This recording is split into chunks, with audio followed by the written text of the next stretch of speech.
WCAB Rutherfordton. NCN News, I'm Alyssa Vale. President Trump declares a national emergency on the southern border. This will allow him to divert federal funds to build a wall along the border between the U.S. and Mexico. CBS News Chief Washington correspondent Major Garrett reports. Mr. Trump brushed aside fears from some Republicans that he was setting a precedent for future Democratic presidents to pursue policies the GOP strongly opposes. The courts will determine that. Look, I expect to be sued. I shouldn't be sued. The president did not mention this, but his emergency declaration also gives the Pentagon the power to call up and deploy the reserves to assist in border wall or border barrier construction. Now, no such order has been given, but the authority, pending legal challenges, now exists. Police say a 15-year employee being fired from a manufacturing company started shooting in its suburban Chicago plant, killing 5 co-workers and wounding 5 police officers before he was fatally shot. Aurora, Illinois Police Chief Kristen Zeman said 45-year-old Gary Martin was being terminated before he started shooting at the Henry Pratt Company. A Bladen County voter's absentee ballot was submitted and counted in the 2018 general election, even though he died before Election Day. State law says a voter must be eligible to vote on Election Day. In this case, the voter must be alive in order for an absentee ballot to be eligible to be counted. Pat Gannon, a spokesman for the North Carolina State Board of Elections, tells WBTV News. The requirement to vote is based on Election Day. So if you're no longer alive before Election Day, then you technically would not be qualified to vote. Police in North Carolina say a cell phone store robbery suspect was critically injured after fighting with an employee who held him until police arrived. Charlotte-Mecklenburg police said in a statement that officers responding to a report of a robbery Thursday found employees holding a suspect on the ground. You're listening to NCN News.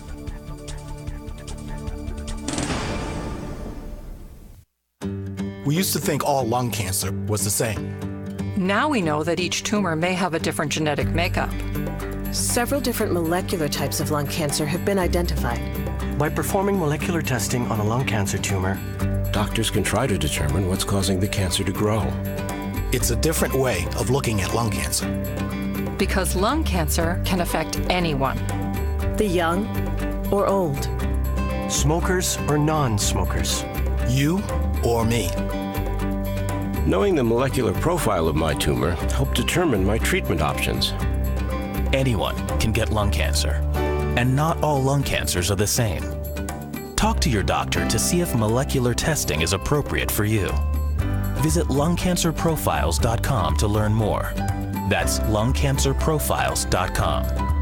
A public service of 6 leading lung cancer advocacy groups with support from Pfizer Oncology. Sad news for bargain shoppers. Payless says it will start closing its remaining stores this weekend. Reporter Hillary Lane has more.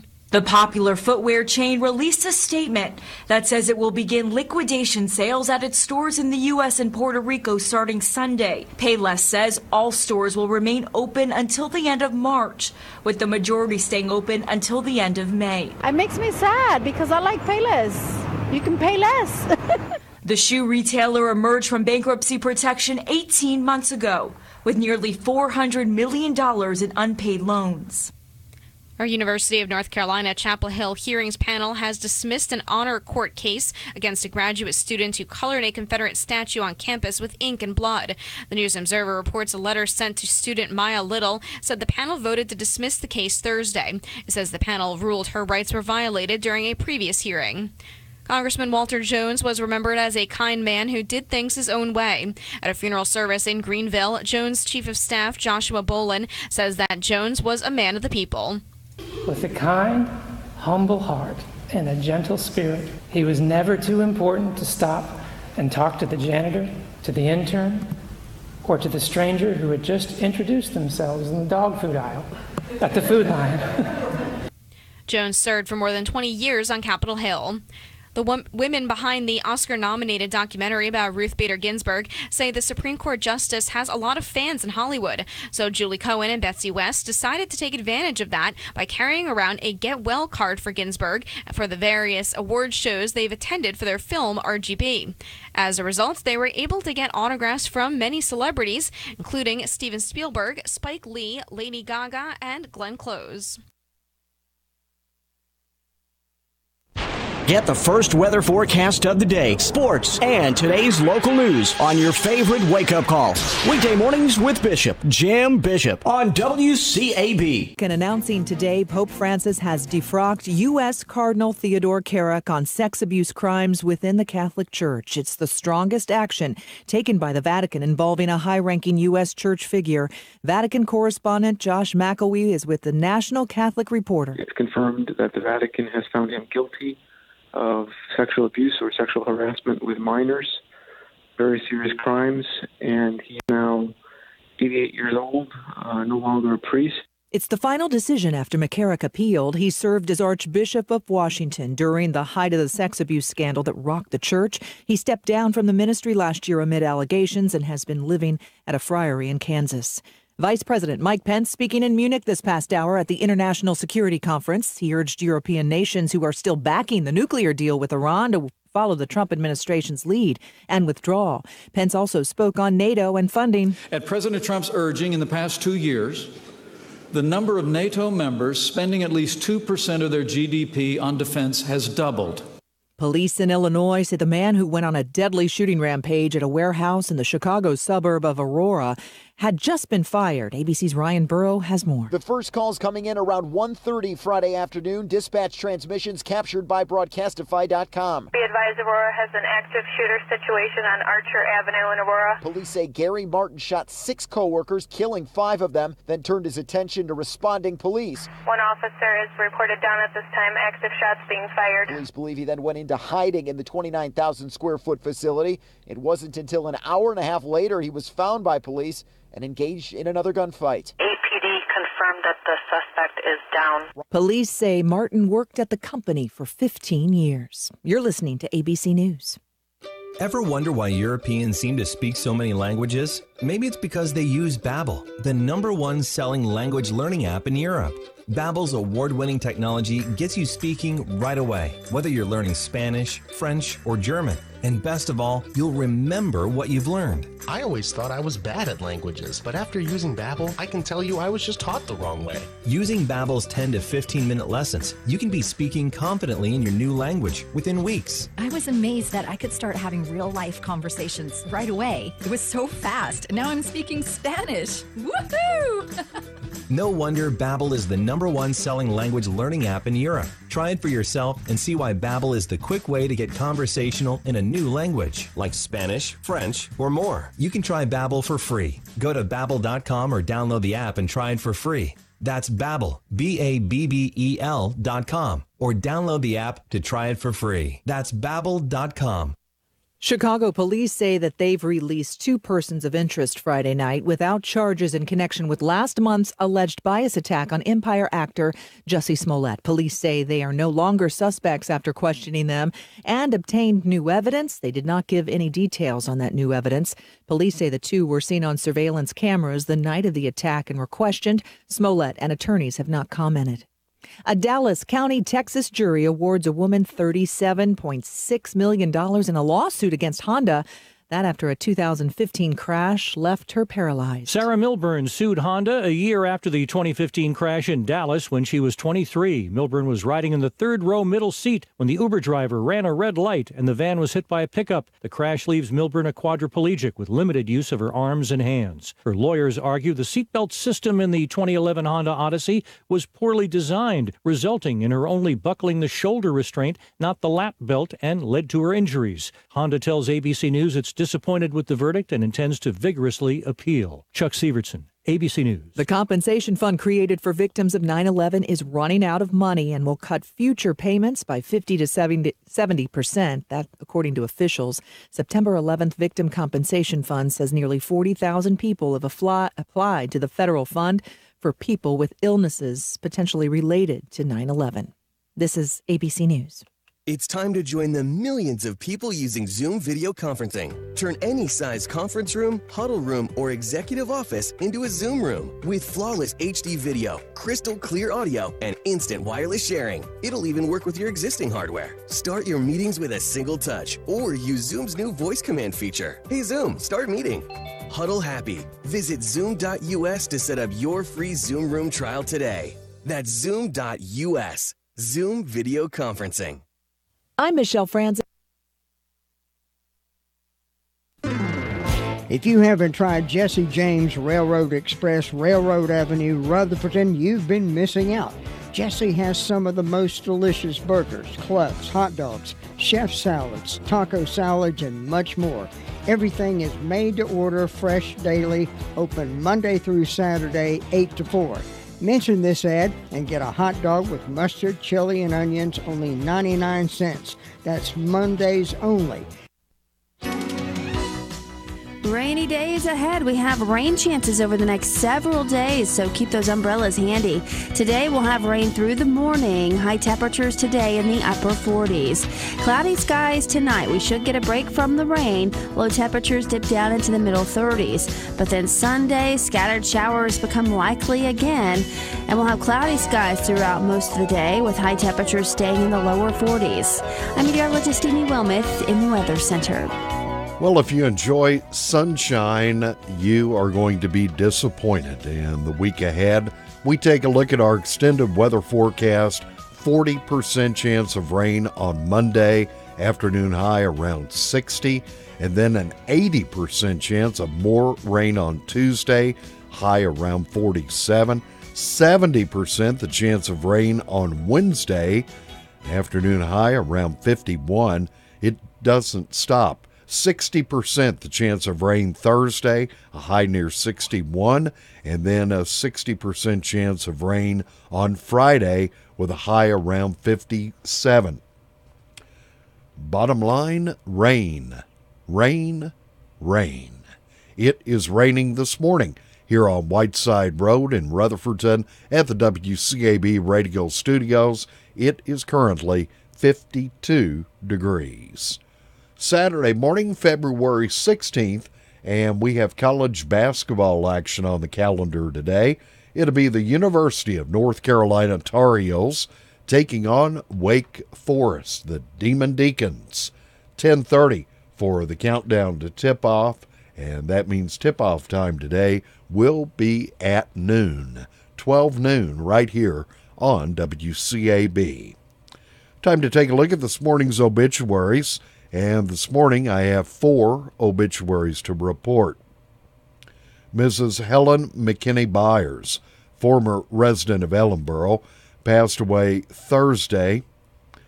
Left to celebrate her life, her husband D.E. Byers, one grandson, James Hawk, and his wife Kimberly of Florida.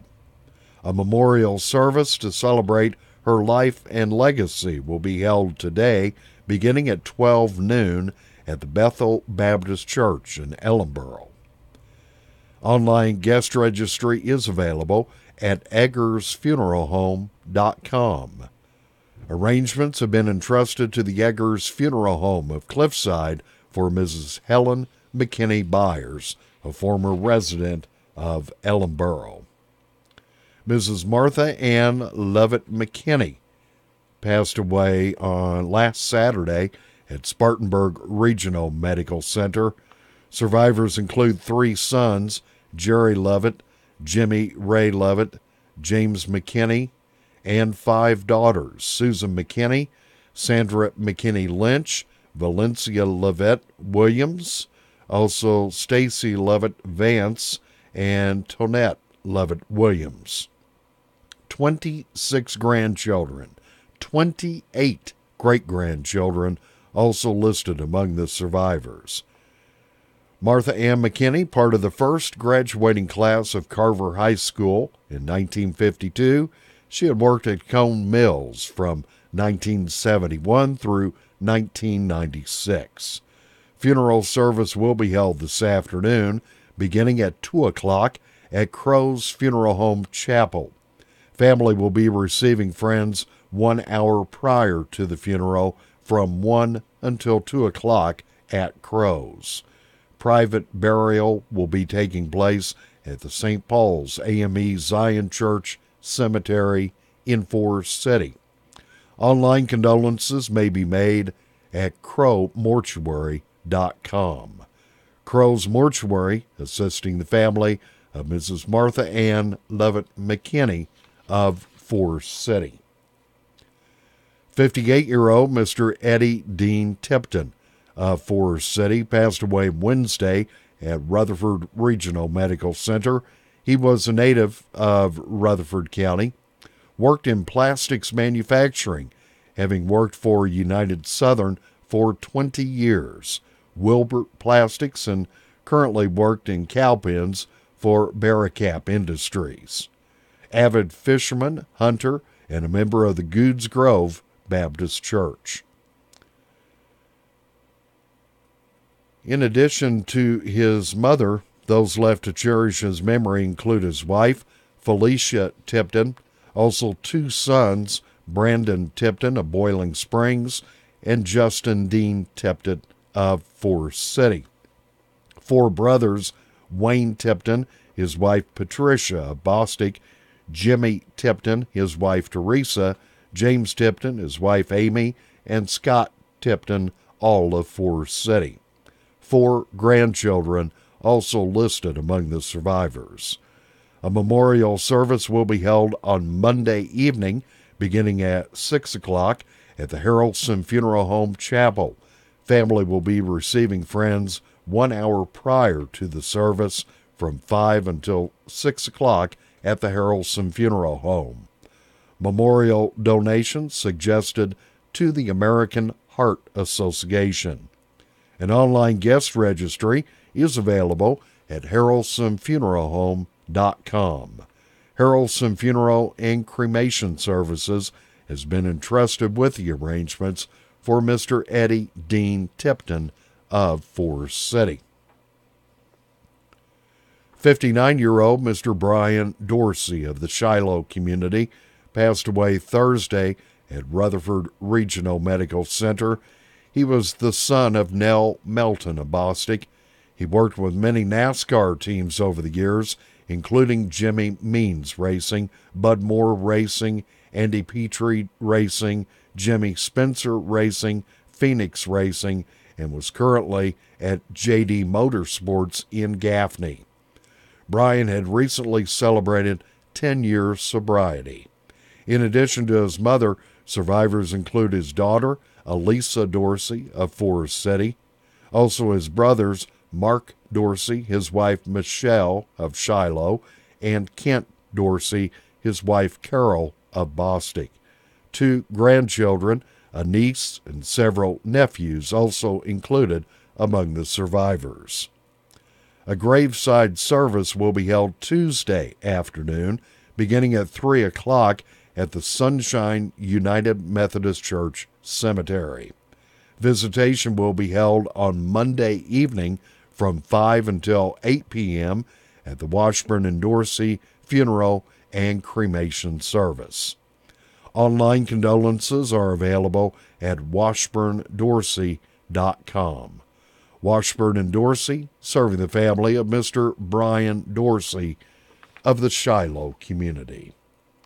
That is a look at our Saturday morning obituary announcements. It is 13 minutes past 7 o'clock. We have 52 degrees on this wet, rainy Saturday morning. Coming up momentarily, I will make a number of telephone calls. We will be checking in with local law enforcement agencies and our own team of reporters throughout the area. We'll find out what's happened overnight. We'll find out what's in store for the weekend, other than rain, and we'll get you up to date with what's been happening here in Rutherford County. You're listening to the Saturday Morning Report, 100.9 FM, 590 AM. This is WCAB. Thinking about the departure of a loved one through death is a subject we don't like to talk about. However, pre-planning or prepaying for a funeral is a consideration and responsible thing to do. With so many options available today, it's important to speak with someone you can trust and someone who can help you find a balance between the emotional, spiritual, and financial needs of your loved ones. Crow's Mortuary and Crematory is recognized as one of the best family-run funeral homes. It's a family tradition, and they know how to care for your family. Any questions you might have, they will be happy to answer. Call Crow's Mortuary and Cremation Services at 286-2304. Well, thank you, Christian. 15 minutes past 7 o'clock, and we'll make our first call of the morning to the Rutherford County Sheriff's Department, and Officer Walker on duty this morning. Good morning. Good morning, sir. Well, what do you have to report today? On the report, in the last 24 hours, the Sheriff's Office responded to, or the comm center processed 192 calls for service. The jail processed 14 arrests and currently houses 187 individuals. Starting with instant investigation report, there's just one of them, and it's Applituck and Associates Incorporated reported a larceny by an employee and obtaining property by false pretense.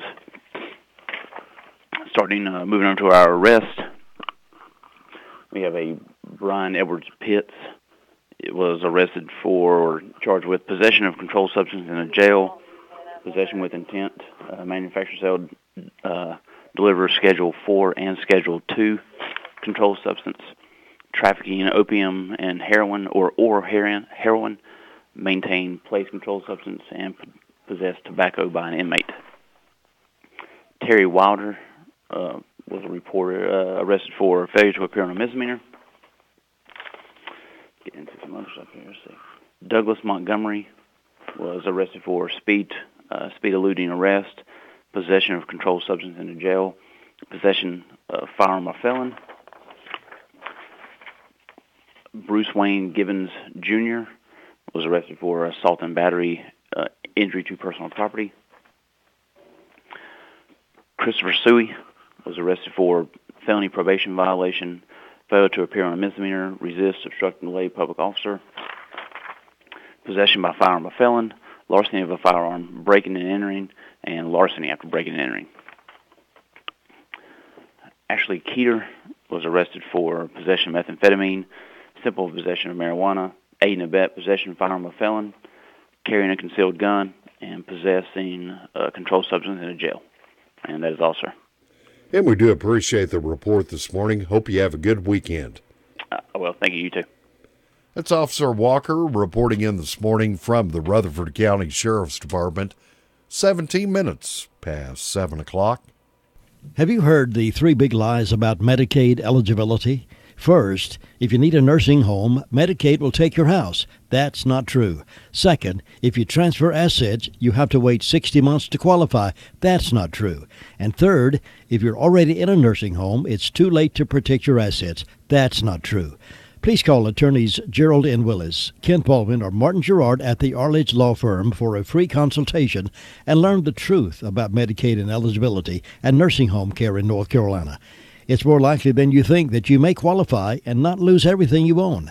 Call the Arledge Law Firm today at 287-3338, located on East Court Street in Rutherford. Again, that's 287-3338.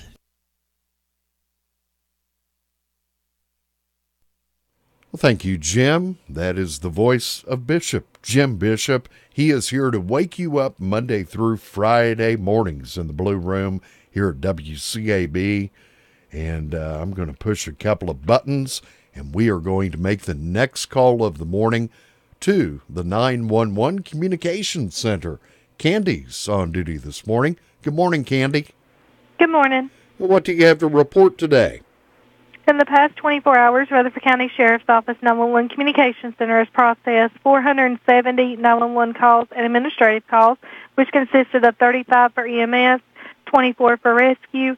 For law enforcement, the Sheriff's Office had 192, Forest City had 78, Rutherford had 20, Lake Lure had 1, and Spindle had 37. Our fire calls, Foster responded to a motor vehicle accident, Forest City to an industrial fire alarm and a residential fire alarm, and Spindle to an industrial fire alarm, and that's all we had.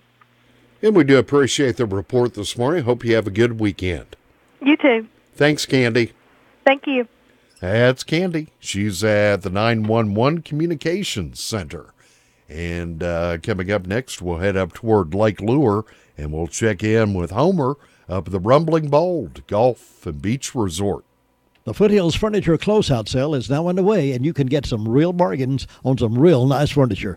Go over to 153 Sparks Drive next door to the Hampton Inn in Forest City and just walk around inside. Real leather sofas and chairs, marble and granite vanities, Beautiful hutches, double bowl and single bowl sinks. There are 20 or more linen hutches, plenty of dining room tables, wood and glass, traditional and contemporary, plenty of table chairs, armless leather chairs, and so much more.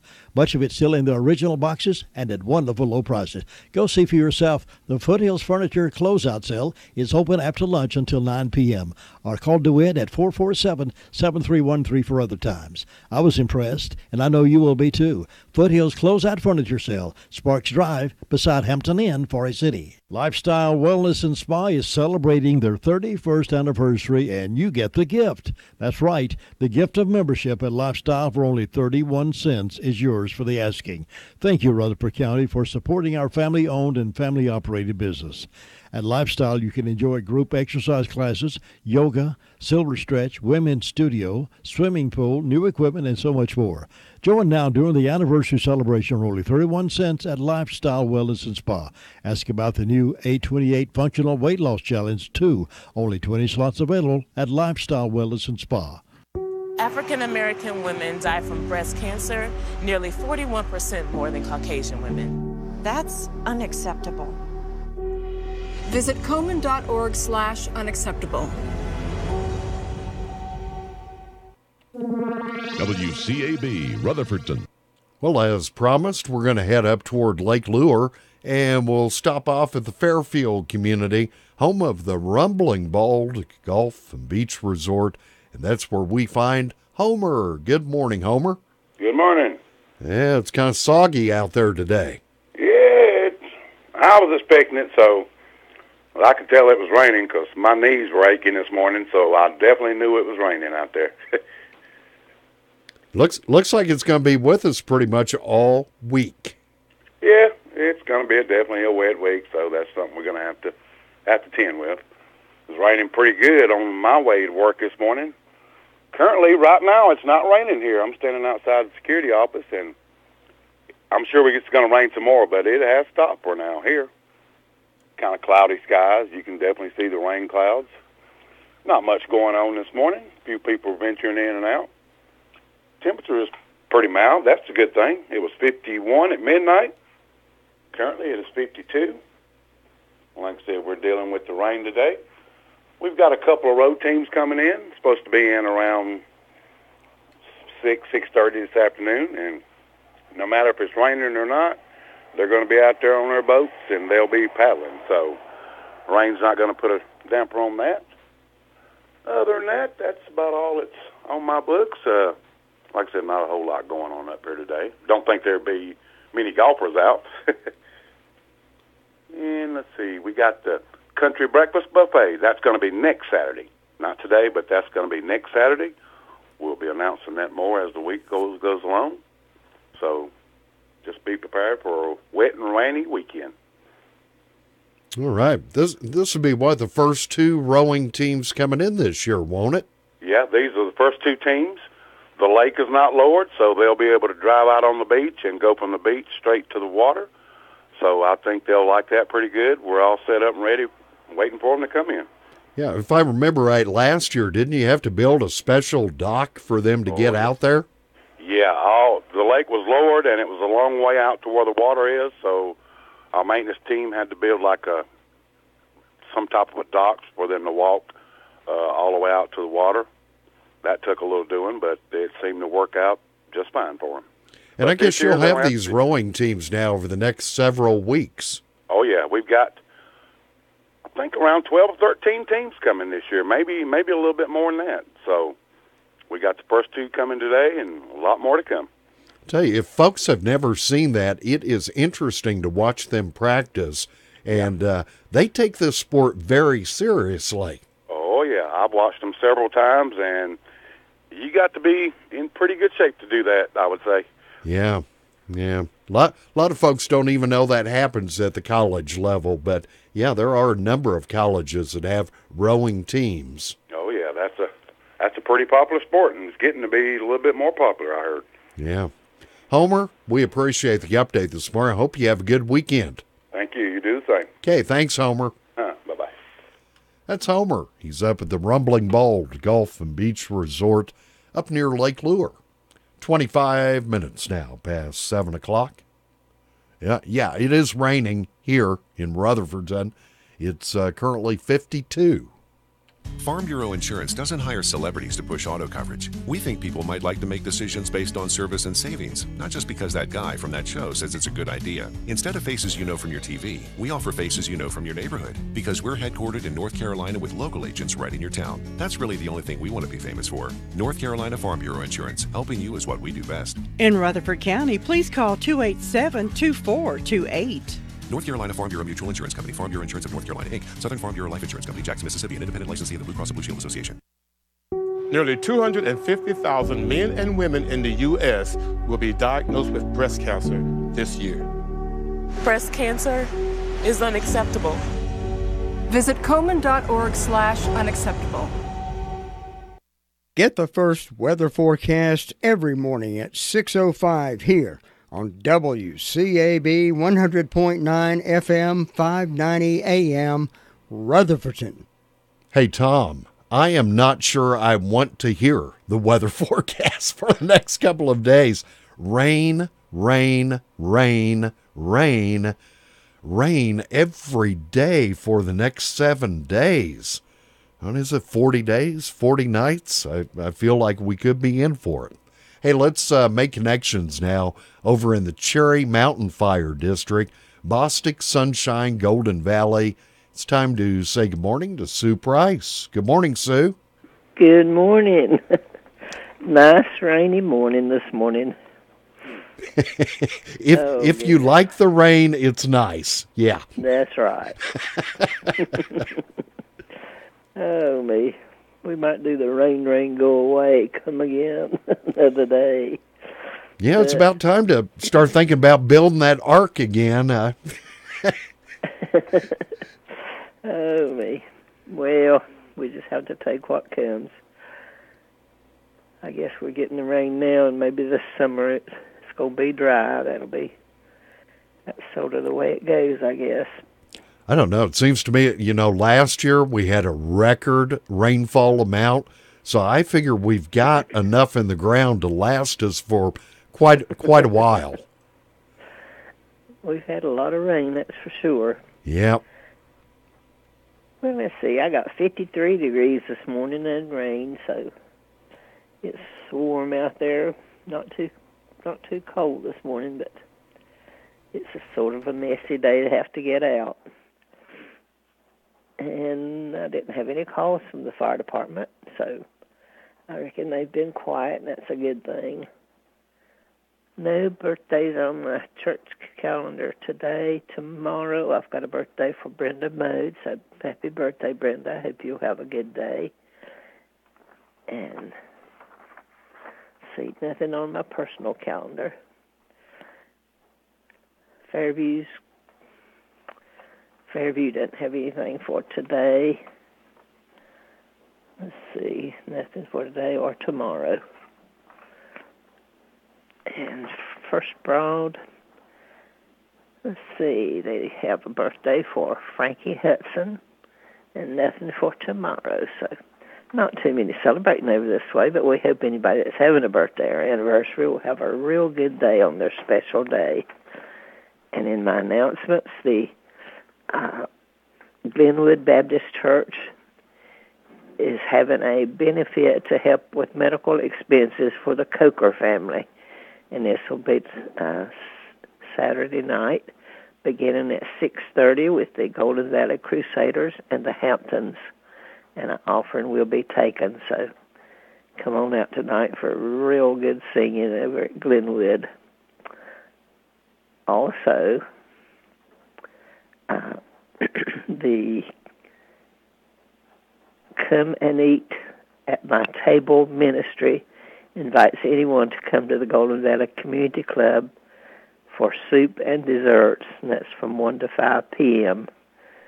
today, and there's no charge for that, so come on out to the clubhouse and enjoy some soup and dessert, and they invite anyone to come.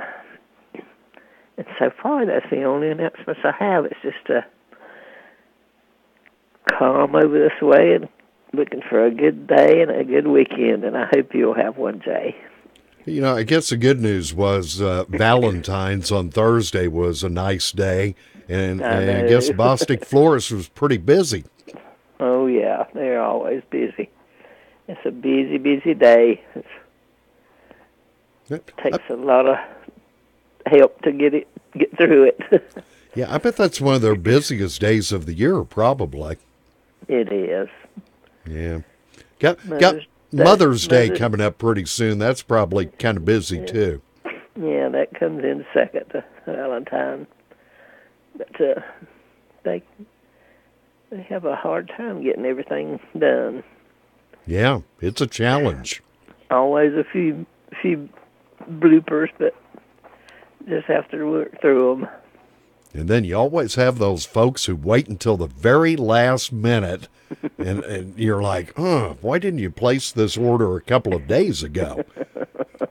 Can't imagine people waiting until the last minute, huh? I know. We always have some. Yeah.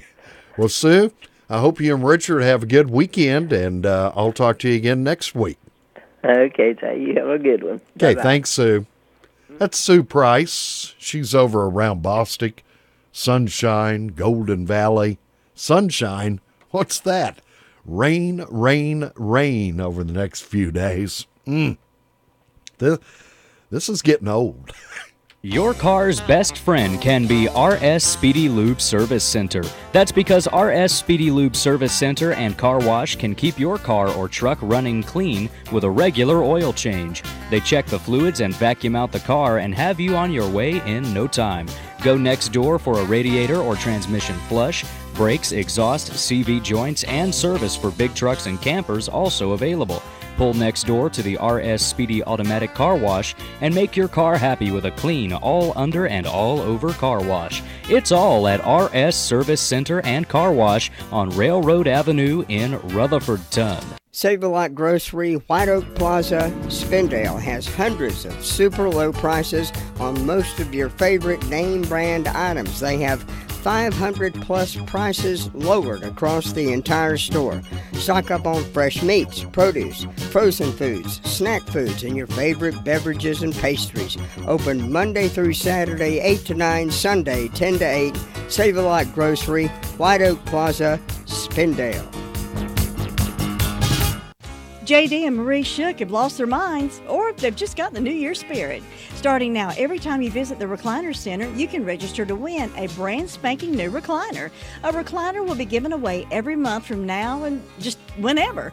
All you have to do is go to the Recliner Center and register.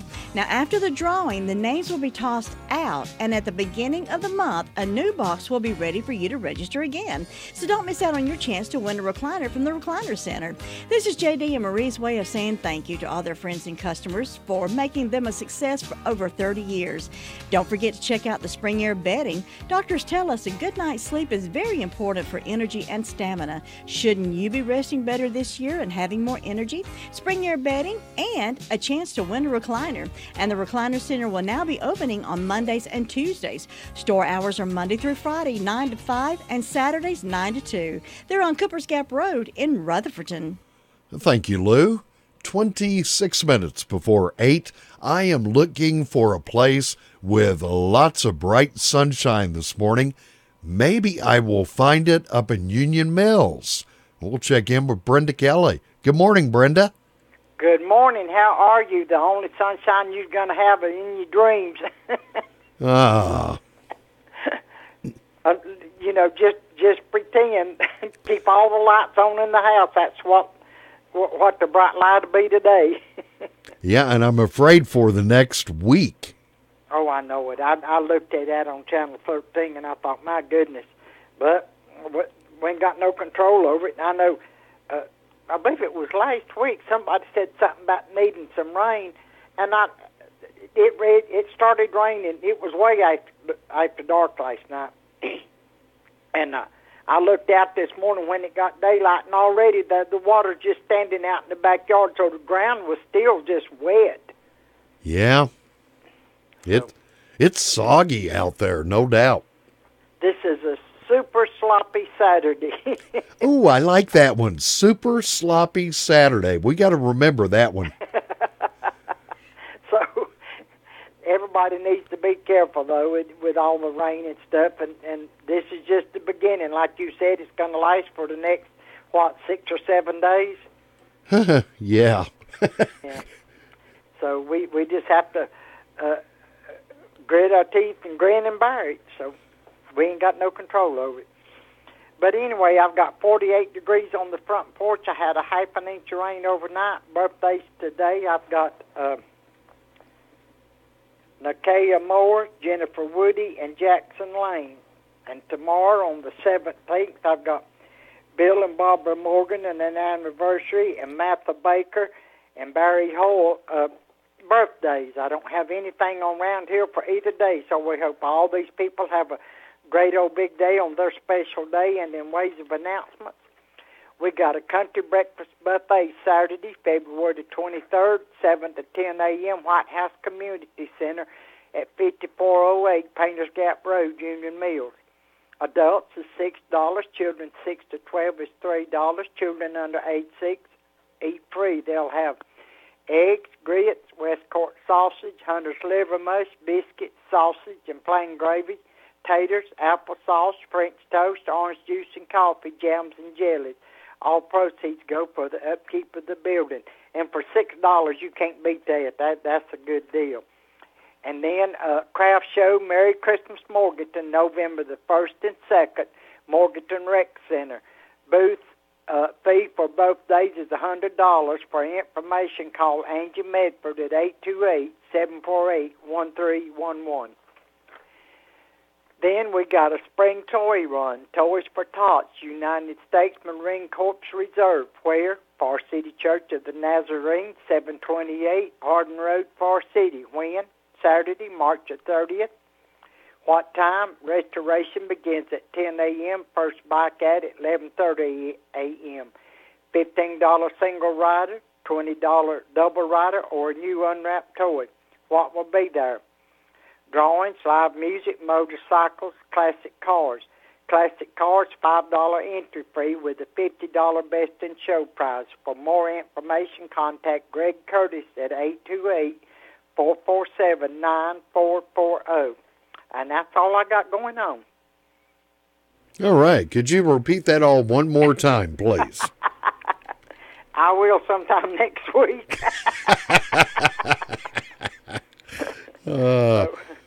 But that one on the craft show, people that do those things, they need to know ahead of time, way ahead of time, in order to get stuff ready and get it where they can be there, So that's why I'm announcing that way ahead of time. Yeah, some of those folks plan a year in advance. That's right, they do. That's what I was told. I used to know a woman that done stuff like that, and she would plan way ahead of time. Yeah, takes time to get it all together and to plan your schedule if you attend more than one show throughout the year. Some of these folks, exactly right. They go every weekend. I know it. That's right. Somewhere. So that's why I know people probably think, well, gosh, that's not till November, but we blink our eye and November will be here. Yeah, then Christmas. I know it because, look, this already February's over half gone. Yep, that's true. So we're looking toward March and the March wind, although it's windy up here this morning. I was looking out the window and I thought, well, there's a little bird flew into that bush, but no, everything was moving, so it was the wind blowing. Yeah, we don't need that with the ground so wet, but I'm afraid we're going to get it. So, but I don't know of nothing that's going on up here, Jay. All right, Brenda. Hope you have a good weekend. You have a good one also, and we'll talk to you another time. Okay, thanks, Brenda. Okay, catch you later. That's Brenda Kelly from up in Union Mills, and that means we have a call left to make this morning. Mr. Sunshine himself, Sweet Thing Luther Gilligan, Ellenboro. He's on the way. You can know a successful business by the company they keep and the years of service to their customers. That's Southern Carpet and Hardwood Floors. Since 1993, Gerald and Lynn Toney have set out to offer the best products at affordable prices and ensure their customers are satisfied. Their son Clayton joined the business when he was old enough to look over the display cases, and he's been impressing customers ever since. The company, Southern Carpet, keeps and includes some of the best: Bruce Hardwood, Appalachian Hardwood, Armstrong Vinyl, Shaw Carpet, and many more you'll recognize. Southern Carpet has the largest selection of hardwoods and laminates in the area. Check with them when you want something done to your floors. Free estimates and expert installation. Drop by and see them at 1512 West Main Street in Forest City, right across from North State Gas. Look them up on Facebook and check out their website at www.southerncarpet.net. We have college basketball action on the airwaves today. It's ACC conference play. It's the University of North Carolina Tar Heels taking on Wake Forest. 10:30 this morning, countdown to tip-off. That's the pregame show. Tip-off time today, straight up 12 noon. 12 noon for the Tar Heels and the Deacons from Wake Forest right here on the Foothills. Most Sports, WCAB. When you need daycare services for your adult loved one, Rutherford Life Services is always there for a dependable and loving environment. Rutherford Life offers a place to go during the daytime for medical monitoring, nutritional meals, and creative activities. Caregivers can go to work knowing that their loved one is in a safe and reliable place. Rutherford Life is licensed by the North Carolina Division of Aging. Rutherford Life has a full staff of trained professionals who show love and support. Call them today and let them answer any questions you may have concerning adult daycare services. 828-288-1697 or visit the facility at 230 Fairground Road in Spindale. Travis Mallion Foundation's Operation Legacy service projects bring veterans, families of the fallen, and inspired civilians across the country together to serve in honor of our nation's fallen heroes. Register to volunteer for a project in your community by visiting oplegacy.org. 100.9 FM, 590 AM, WCAB, Rutherfordton. As promised, we head over to Ellenboro, and that's where we'll find Mr. Sunshine. It's Sweet Thing, Luther Gillikin. Good morning, Luther. Good morning. Have shine bright on through a day like this, won't it? Oh, no kidding. Hey, we're replenishing the earth, getting ready for spring crops. Yeah, I think we've already had enough rain for that. Yeah. You had that rain for that. It's not dried out yet. Yeah, you know, if you want to plant anything, it's got to dry up a little bit. Yeah, it would rot. If you plant anything, rot before it's crowded right now. It's rather damp. The ground is wet. Hey, I have It's going to dry out one of these days. Hey, I have an idea. Why don't we start growing rice here in Rutherford County? I think that'd be great. Yeah. We could grow plenty of that, get down to the low bottom with plenty of water. Yeah.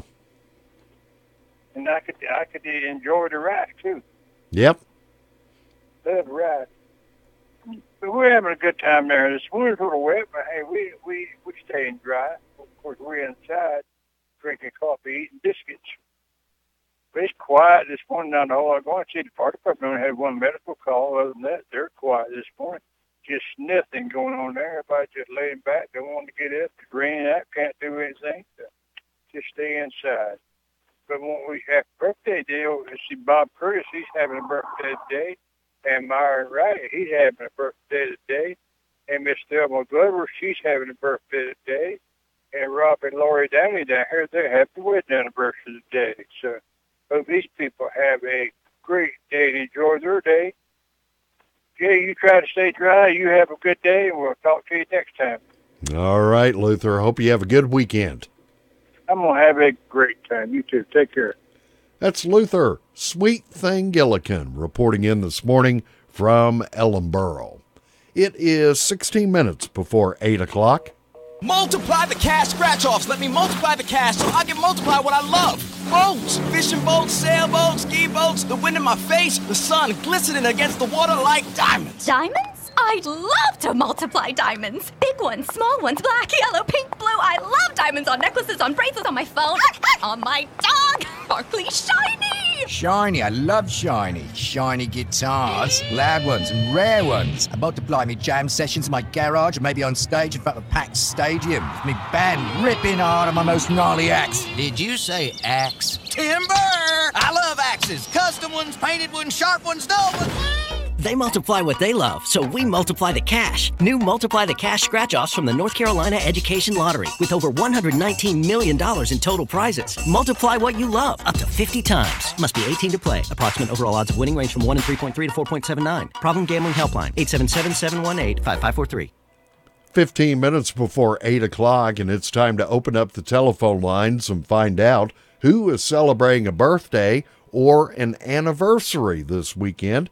Today being February 16th, tomorrow the 17th. So if you or somebody you know is celebrating a birthday or a wedding anniversary this weekend, I'd like to find out about it so that I can broadcast it and let everybody know about it. From the names that are called in this morning, I'll select a name at random. That person will win a $5 gift certificate good at the Mi Pueblito Mexican restaurants. Telephone lines are now open.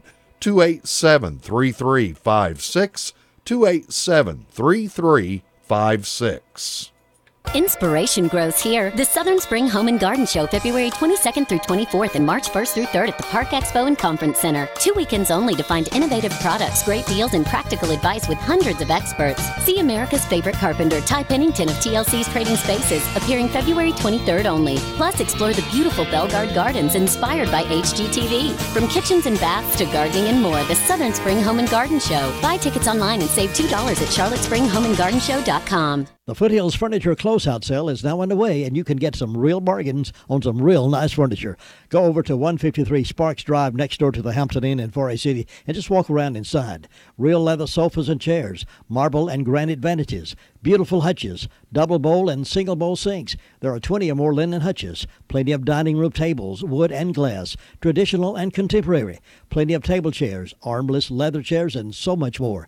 Much of it still in the original boxes and at wonderful low prices. Go see for yourself. The Foothills Furniture Closeout Sale is open after lunch until 9 p.m. Or call DeWitt at 447-7313 for other times. I was impressed, and I know you will be too. Foothills Closeout Furniture Sale, Sparks Drive, beside Hampton Inn, Forest City.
Well, today is Saturday, February 16th. Let's take a look at our Gilkey Ruatan calendar.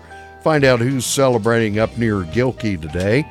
Looks like Jackson Lane has a birthday. Also, happy birthday to Jennifer Woody. And then tomorrow on the Gilkey calendar, Matha Baker celebrating a birthday. And we have an anniversary tomorrow. Congratulations, happy anniversary to Bill and Brenda Morgan. Now let's take a look at the names that have been called in to the radio station here this morning. Celebrating up in Bostic today, happy birthday, Lisa Green. Celebrating in the Oakland community, she works at Harris Elementary School. Happy birthday, Anita Carpenter. And celebrating her 58th birthday today, she works at Rutherford Regional Medical Center. Happy birthday to Tharina Wilkerson. And he is 5 years old today. Up in the Gilkey community, happy birthday to John Luke Jenkins. I'll take these names. We'll select one here at random, and that person is going to win a $5 gift certificate good at the Mi Pueblito Mexican restaurant. Stand by for the big news and the big winner.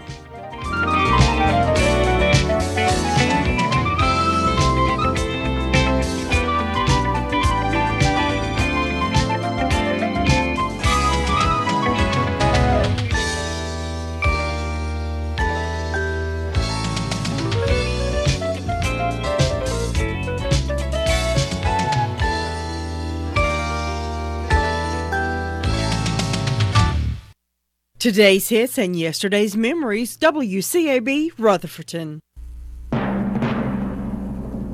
Oh, it's time to find out who's going to be enjoying the good tacos, the burritos, the enchiladas, the quesadillas. It's going to be Tharina Wilkerson.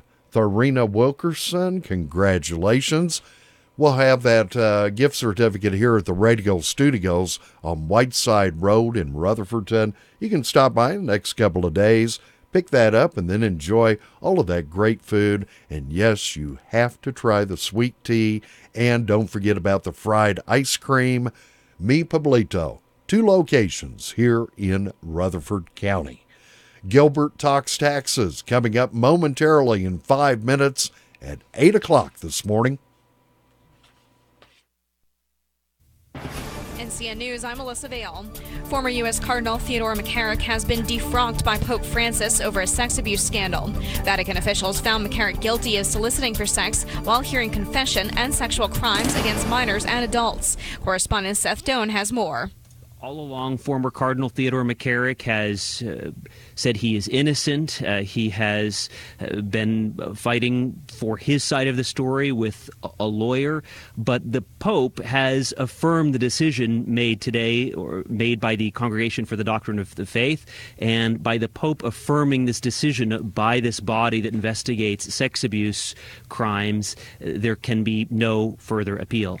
The lawsuits are coming after President Donald Trump declared a national emergency along the southern border. Trump predicted his administration would end up defending it all the way to the Supreme Court. That Trump comment Friday produced widespread agreements. The American Civil Liberties Union has announced its intention to sue, and House Speaker Nancy Pelosi and several Democratic attorneys general already have said they might go to court. As more than 150,000 people gathered in Charlotte for the NBA All-Star Game, organizers of a different but related event want young people to see economic value in careers outside the game. Desert Storm veteran Marvin Wilson says he started the Wisdom Foundation to share a message of economic mobility, particularly for millennials and children. Whether it be sports or whatever their future endeavors are, it comes with a certain integrity and an approach and a discipline. I'm really getting people to understand that the approach to anything, you have to have a business mindset and think outside the box and know your value. The Robeson County Sheriff's Office is looking for a 6-year-old boy after his mom told officials that her vehicle was stolen while her son was inside Friday evening. Deputies responded to the 100 block of Southfield Road in Lumberton. You're listening to NCN News.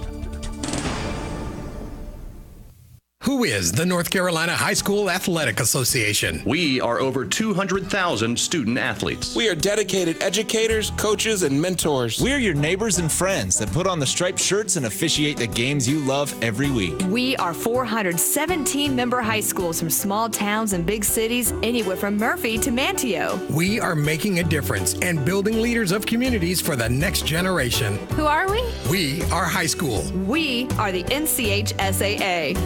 Ready, set, fish. On May 4th in Morehead City, anglers of all ages will cast their lines for a great cause in the 11th annual Reelin' for Research Fishing Tournament, benefiting UNC Children's Hospital and Pediatric Cancer Research. Reelin' for Research has raised $3 million to date, and we're setting the bar high for 2019. There are plenty of offshore and inshore activities that help our mission, so the whole family can join. To learn more about Reelin' for Research or to donate, please visit reelin4research.org. Help us land a cure for childhood cancer.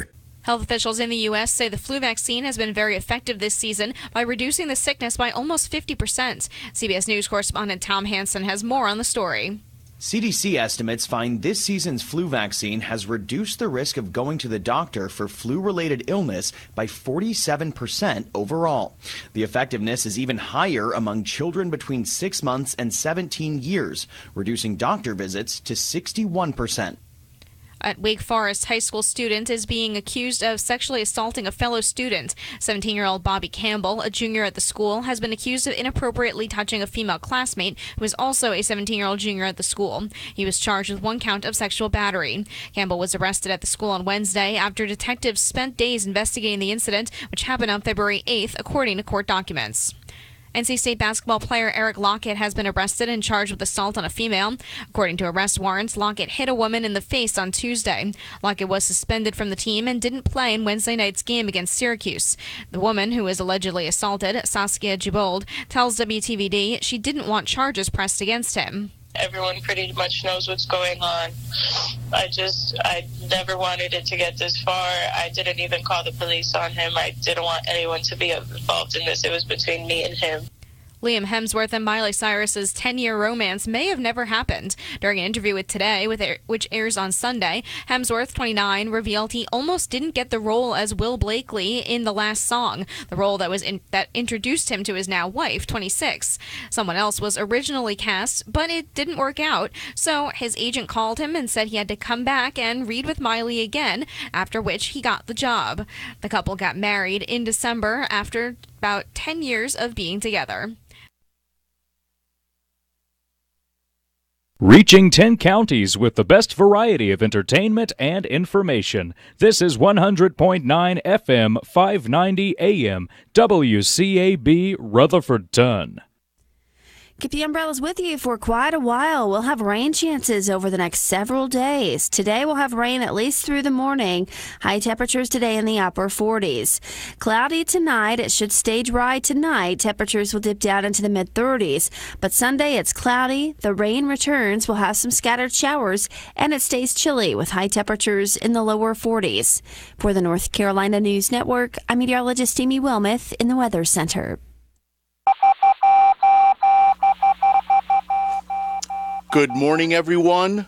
This is Gilbert Talks Taxes, because, as we all know, taxation with representation hasn't been such a good idea either. Good morning, everyone, on this beautiful, let's say it's beautiful. My engineer this morning, Jay, when I got here, Jay said, it's a beautiful day. I said, if you're one of my pansies, you just think it's a wonderful day. It's actually kind of nice out there. It's not bad. Wet Saturday morning. Today, this February 16th day. My name is Gilbert Carmona. The program is Gilbert Talks Taxes, among other things, I like to say, because we get into all kinds of subjects here. I have an office in Rutherfordton, 113 Whitesides Road. If you need to get me, my telephone number is 828-289-9300. My email address, gilbert@gilbertcarmona.com. I also have an office in Tryon, 226 South Trade Street. Jay, the beautiful Art Deco building right off the historic downtown Tryon. We are, and the same phone number gets both offices. So I am a tax preparer. I'm an enrolled agent. I also have a securities license and a life insurance license and I do financial planning. I do a lot of things. And this time of the year, it really all just ties together. You know, and why has taxation become such a big deal? Because it's really, and I saw it this week in a lot of the meetings I had, it's really become an economic event, a major economic event for so many people. And so many, there's so many sides to it. And I'm learning new ones all the time. I mean, this week I really learned a few new things. I'm gonna, you know, in the program, I don't just want to pass on a bunch of tax law. Just want to give you my, I end up giving my opinion. I end up just talking about a lot of subjects. But it's been a very, very interesting week. I was on the phone yesterday, as an enrolled agent. I represent taxpayers. And what does that mean? I talk to the IRS so the taxpayer doesn't have to. I talk to the IRS or the state of whatever state. As an enrolled agent, I have authority to be your power of attorney to represent you in your matter. Because some people said, what exactly, I've had people ask me, what can you do for me? I can pretty much make it so you don't have to talk to the IRS. Because really, most people in a case shouldn't talk to the IRS. Only because you don't understand a lot of times what they're asking. And it's better to just let somebody that knows what they're asking. Because I've seen people get in whole rabbit trails. Because by the time they come to me, usually if they're not clients of mine, if they're already clients of mine and they get an issue, I start resolving the issue right away. But a lot of them come to me, and after I talk to the auditor or agent or whatever they're in the middle of, they're the ones meaning the taxpayer, is the one that usually created the mess. He just had a simple question. He just wanted to know. And they start bringing all these other things up. And now you've got all these fires that need to be put out. So an enrolled agent, a CPA, a tax attorney are the three categories of people that can represent taxpayers before the IRS. So I talk to the IRS a lot. And as a practitioner, we have certain telephone numbers that we can call. Sometimes we get through faster than the average person. Other times we hold. I was on hold yesterday for an hour and 41 minutes. Of course, you're doing other things while I'm on hold, but I got an agent on the phone. This was about 6 o'clock last night. We ended up, they're open. Most of the practitioner offices, collections, and the different offices are open till 7 p.m. A lot of them are open till 9 p.m. Oh yeah, they run it, and that's in your time zone. So what happens is if I get in the queue, I've gotten in the queue before 7, and I've actually been on hold for several hours and ended up talking to somebody at 9 o'clock because they're California. Don't forget California time. So you can actually be on the phone with them till 11 o'clock at night, and I have. So yesterday I was talking to this fellow. He was helping me with 2 cases. Very good. Was on the phone for, I don't even remember how long, maybe an hour with him after I finally got on with him. Actually, I had several phone calls yesterday. I made a lot of phone calls.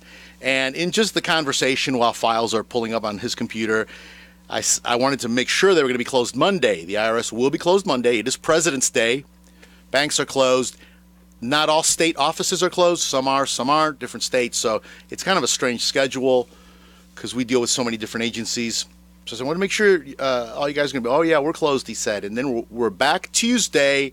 And he goes, and we are all dreading it. I said, why are you dreading coming back to work Tuesday? He said Tuesday will be 21 days since we've started e-filing, accepting e-file.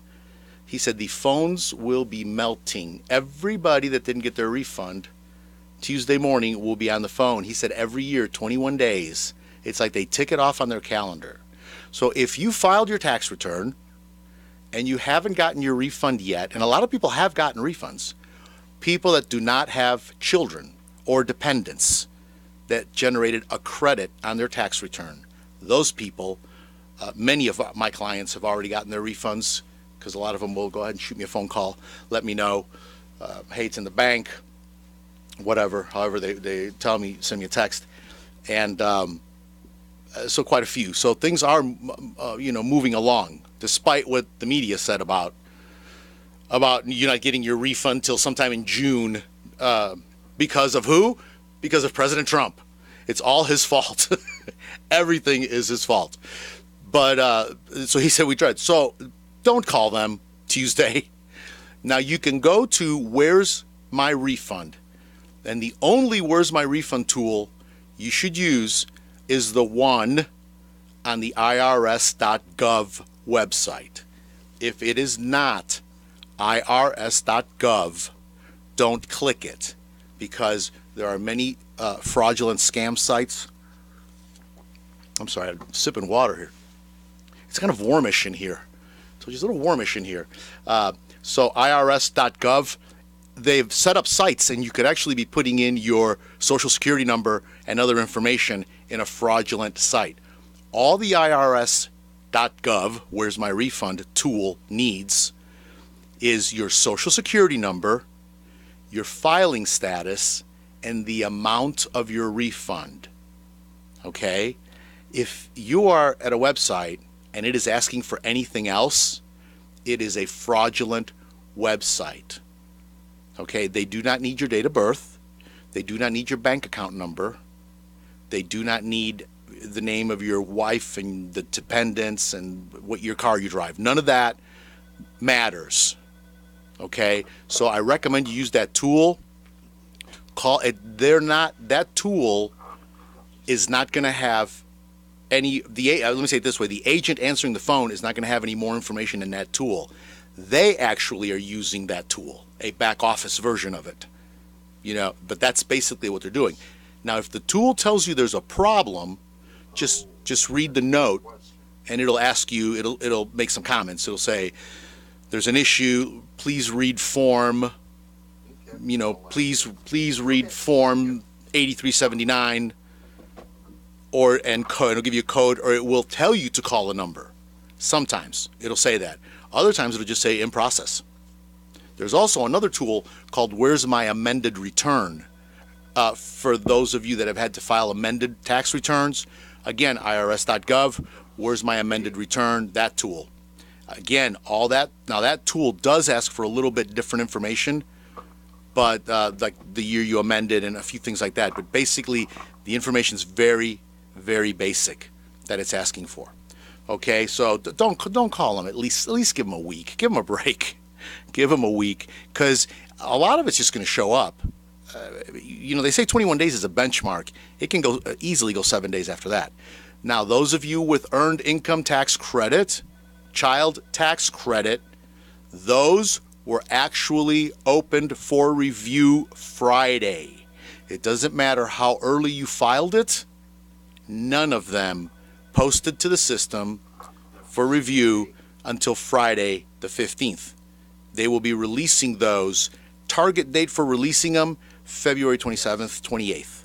Target date, which means they should start hitting bank accounts. I'm telling people, don't call the IRS till after the first week of March. Give it a full week in March, or don't call me till that, and I can look it up and see if I can find out anything. But don't do that. Give it till March. If we can keep some of the burden off the system. And I know, he said every year they advertise it, and every year on that 21st day, people call. And talking about, the phones here are just ringing, and I'm getting a bunch of texts with a bunch of questions. Okay, I'll look at some of those in a minute. I want to just quickly, I know it feels like the program is Gilbert Talk Scams, but I have to talk about it. This week I heard a story, just another heartbreak story about another senior citizen conned into sending money to someone. That story was the dear grandpa, I'm in trouble, send money story, and got conned out of a couple of $1,000s to bail his granddaughter out of jail or something, and it was scammers. Senior citizens are not aware of the information that you can find online. It is absolutely incredible. So they can find names and connected names, and it'll say the ages, so they can figure if you have Bob Smith, who's 80, and there's a Jenny Smith, who's 20, that's probably his granddaughter. And what do they have into it? A phone call. They'll pick up the phone and call, and if they're wrong, the guy will just hang up, right? But if they connect, and they do connect. So the scams, this is the time of year that people start getting the "we are holding your refund, we need to verify your bank account" scam. And people who are desperately waiting for their refund, again, it's become an economic event. They need this money. They're looking at their bank account every morning to see if the money was there. You've already called me 4 times. You've tried to call the IRS, but you've been on hold for so long. So you get one of these random calls, and we need to verify. And it's like all common sense goes out the window. The IRS never calls you. We've said it over and over and over and over. They do not call you. They send letters. So we're holding your refund because there's something's wrong with it. Does it match? Oh, yeah, that Gilbert, he never gets it right. All right, let me tell you what the bank account number is. I mean, they give him the bank account number. They give him the date of birth. They give him everything. And then when the next time they check their bank account, there's no money in it. 0. Oh, yeah, I've heard too many stories. Fortunately, I try to train all my clients, and I tell them when they're in the office. I tell them when I give them the return. I tell them, don't give this information to anybody. And when I print their paperwork, we've started doing it for the past few years. We redact all information. Social Security numbers are all off the paperwork. Bank accounts are off the paperwork. Date of births are off the paperwork. And the North Carolina and the IRS paperwork will not have dates of births, if it's plural. But South Carolina does, and other states post that on there as part of the system. So that's that happens. But okay, let me because the questions are just pouring in here. That's a good question. Is there only one day each week that the IRS issues refunds? You're going to let me know? Is there? Oh, okay. Don't bang the table. I'm banging the table. I'm doing that again, aren't I? Okay. I will not. Somebody said, why are you sitting so stiff? Because they can see me. People are watching me. A lot of people are watching me. www.WCAB. And I didn't welcome them this morning. I'm sorry. I just had so many things to get into. Those of you, good morning. Those of you watching me. Somebody said, why are you sitting so stiff? Because I'm trying not to bang on the table. Well, can't you not bang on the table and not be so stiff? No. Sorry. I have to sit this way. I'm glad you're amused by this, Jay. I really am. So, is there only one day each week that the IRS issues refunds? Okay. Yes and no. Yes, we used to call it the drain, and it would happen on Tuesdays. Now, sometimes, so if it goes in, we tried to get all the returns in by Wednesday, so they would get through the system on Thursday. But refunds would be issued Monday night, and your Monday during the day, Monday night with electronic banking, so people would see them in their bank accounts Tuesday morning. Now that's what we used to say, but we've seen different patterns, and we've seen refunds show up on Friday.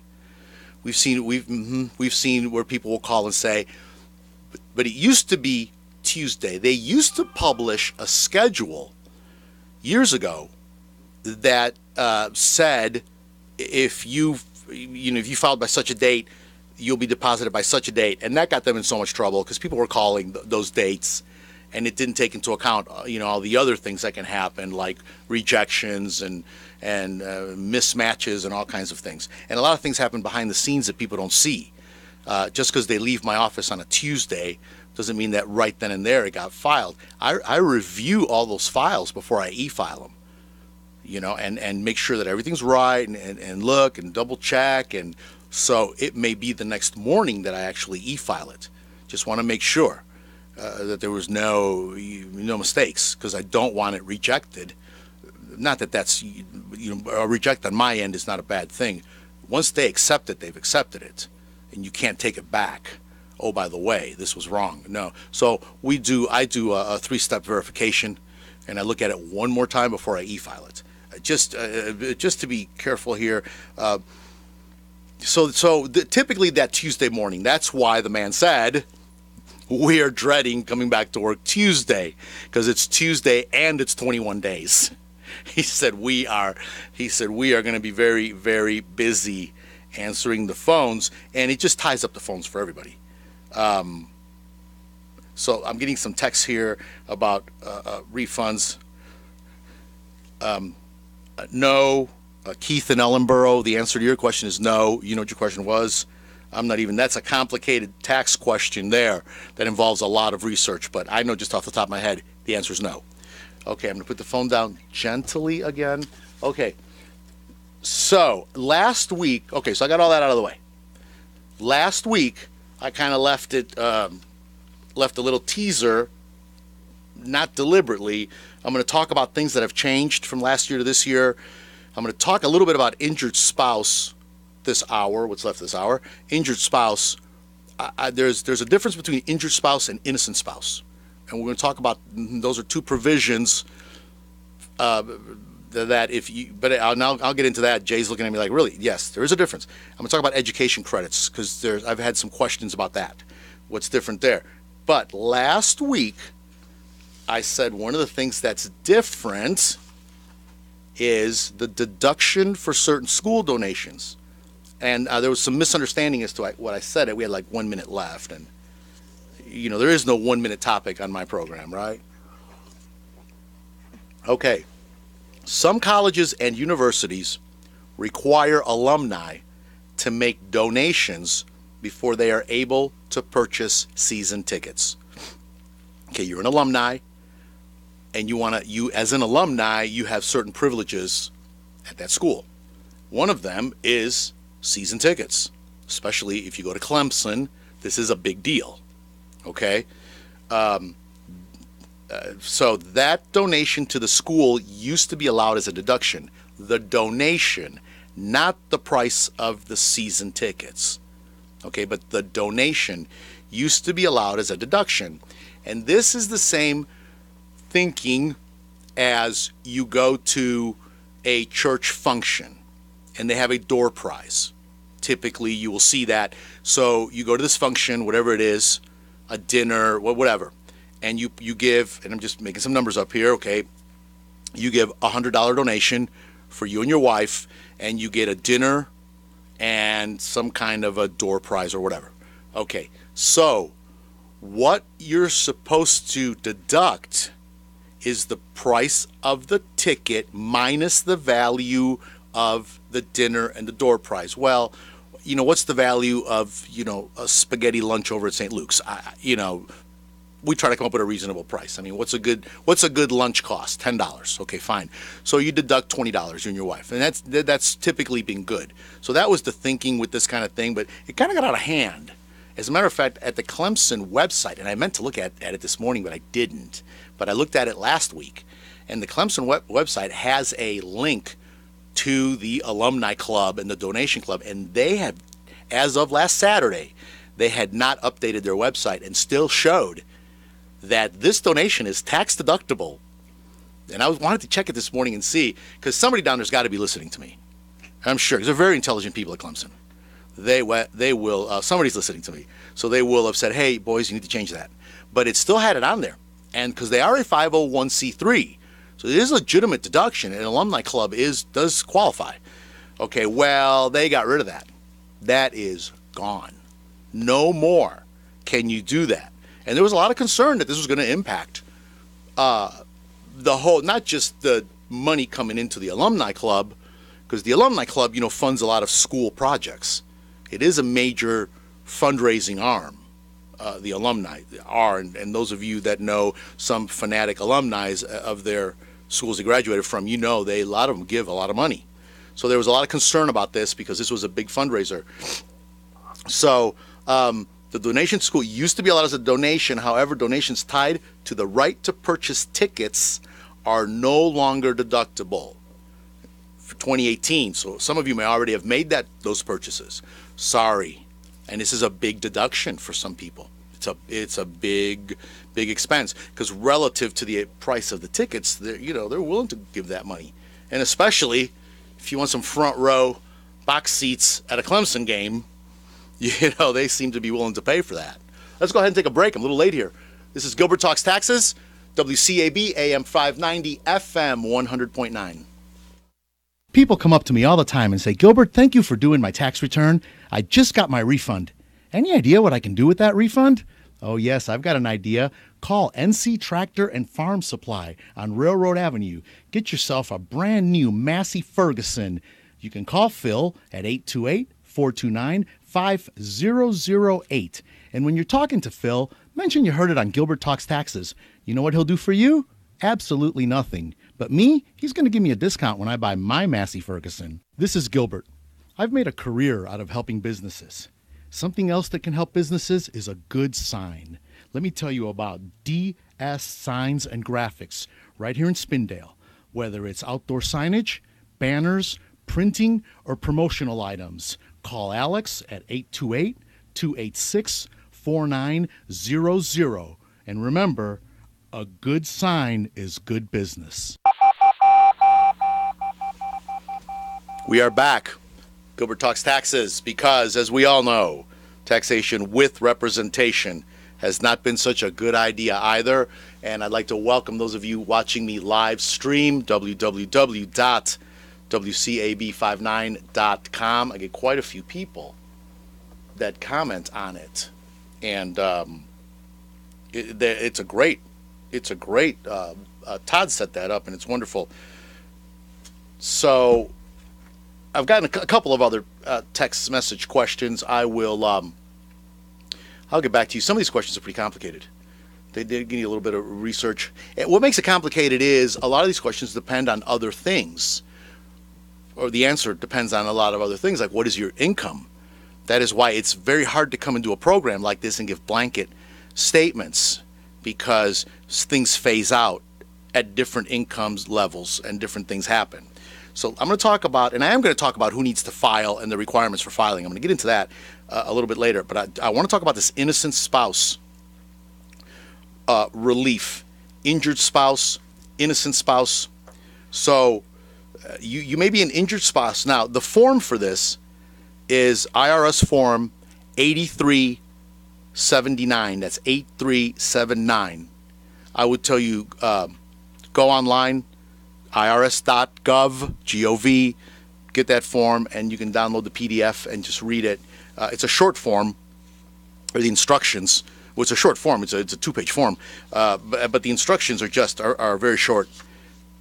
So, right there on page 1, you may be an injured spouse if you file a joint tax return and all or part of your portion of the overpayment, that's your refund, was or is expected to be offset to your spouse's legally enforceable past due federal tax, state income tax, state unemployment compensation debts, child or spousal support, or a federal non-tax debt, such as, what is the biggest federal non-tax debt that has everybody right now up in arms? Student loans.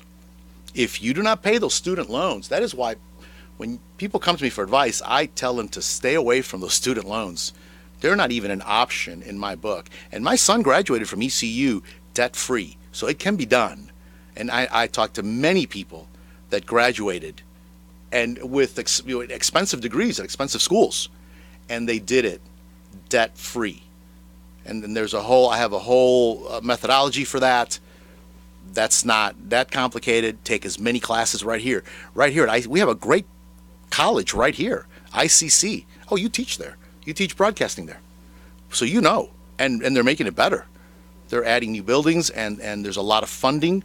Our congressman is a big fan of it, a big supporter of the school, and they get a lot of money. You take all your classes there. Pell Grant pays for them, and the whole time you are working as hard as you can to get every grant, every scholarship, and none of them are too small. I mean, my son wrote an essay to get $200. I mean, there's no amount too small, because $200 bought a book that he needed. So and he did it, and I've seen others that have done it. So student loans, they can actually take your refund for non-payment of student loans. State income tax, state unemployment compensation debt. You filed unemployment, you weren't entitled to get it, or they reviewed the case and said you owe some money back. You don't pay it. They take it from your refund. Child or spousal support. Child support and student loans are the two biggest ones I see. It usually affects one spouse, typically the male, although I have seen wives have child support due. Yes, certain situations they had child support or they had to pay back child support. There was different issues, and they were leaned, garnished, their refunds taken. So what do? It's not my bill, it's my wife's bill. Or it's not my bill, it's my husband's bill. Why should you take my refund or the part of the refund that's mine? The IRS agreed with that. So they came up with the injured spouse allocation. It's technically what it's called. So the form is called injured spouse allocation. So what you do is you get that form. Very simple. I'm not going to get into all the nuts and bolts of it. I just want to let you know that it exists. If it's a prior year, if it happened last year, and you can actually go back and amend, the amendment rules apply. So you can go back 3 years, unless there's a situation in your case, but typically. So you can do a Form 1040X, amended return, and request injured spouse relief, injured spouse allocation. So you just do the 1040X and attach the form. But I'm just going to say some of the mistakes that I see people making, and it's funny because it's the mistakes they have here on their form, and it's the mistakes that I'm seeing. The biggest one is they're not allocating correctly. They don't allocate correctly. What income was each spouse's is what gets allocated. Income, expenses, credits, and deductions must be allocated to the spouse who would have entered the item on his or her separate return. So what you're thinking is, if this had been filed as two separate returns, how would we have allocated this? And then some people, and I don't know why, but they allocate dependents or exemptions as fractions. Okay, if you have 3 children, I don't get 1.5 and you get 1.5. You have to decide how you're going to allocate this. And then the allocation rules for your dependents applies. So other than those two things there that I see where just the allocation is wrong, it is a pretty straightforward form. And it's pretty simple to do. This is something you could do yourself. Really, if you just look at the form and you read it, the language is a little confusing. I don't do that many of them, and typically I don't see them till somebody comes back and says, oh, they took our refund because of child support. And a lot of times I didn't know is in that sentence somewhere. I didn't know I had the student loan debt. I didn't know, because the student loan, you can get put into deferral for 6 months after you graduate or if you're out of work. So, but you have to renew that deferral depending on who's servicing your student loan. I think it's studentloan.gov is is one of the websites if it's being managed through government. And so you have to go to that website and you have to recertify yourself. Let's say you don't have a job and you have student loan debt. You're deferred because you don't have a job. And so your payment, actually what they do is they put your payment at zero for a set amount of time, like 12 months. Well, you have to go back and recertify. And they'll send you an email, and then they will tell you need to do this. And at some point they'll start calling you once the deferral's long gone and they're garnishing and they're leaning you. So just recertify yourself, keep it current, keep giving them the information. And what do they use to recertify you? Your tax return. It links to the IRS. You give them permission, of course. It links to the IRS, and they verify it, and they come back. But if you've been a victim, spouses of something like this, there is this relief. Now, innocent spouse is a whole other set of issues. Innocent spouse is Form 8857, and this kind of gets into your spouse did things you didn't know, and you're innocent, okay? And the scenarios there are kind of endless. There's a lot of things that can happen. I've seen a lot of things. The IRS publication says there typically some of the things that they see is there's an understatement of tax because your spouse omitted income, or claimed false deductions or credits and you didn't know or have reason to know of the understatement. So some of these have gone to tax court, and the tax judge, which is tax court's a whole separate court. There's a tax judge, and he will ask, did you know? Should you have had reason to have known? Your husband does a tax return and says he only made $5,000 that year, but you live in a $800,000 house. Something's not right here. Okay, at some point, you should have questioned this. And actually, some of these innocent spouse claims have been kicked out. Whereas the injured spouse is pretty straightforward. It's my husband's student loan bill. I want my part of the refund that they kept. And they will allocate it right back to you, and you will get a refund. So it does. It's pretty straightforward. Innocent spouse gets into some other territories. Another reason, there is an understatement of tax and you are divorced, separated, or no longer living with your spouse, but somehow in the system, you're still combined, co-joined, and we need to sever that co-joining. So innocent spouse relief, given all the facts and circumstances, it wouldn't be fair to hold you liable for the tax. That's one of the criteria. Okay, the publication for that's Form 8857, Publication 971 will give you some more details on that. But these reliefs are out there, because these things start showing up now, Jay, when people start coming back. Refunds were kept that they didn't know for reasons they didn't know. I'm just running way behind here. Let's go ahead and take another break real quick. This is Gilbert Talks Taxes, AM 590, FM 100.9. Hi there, this is Kimberly, and I'm here to tell you about Peterson's Auto Service and Detail Shop.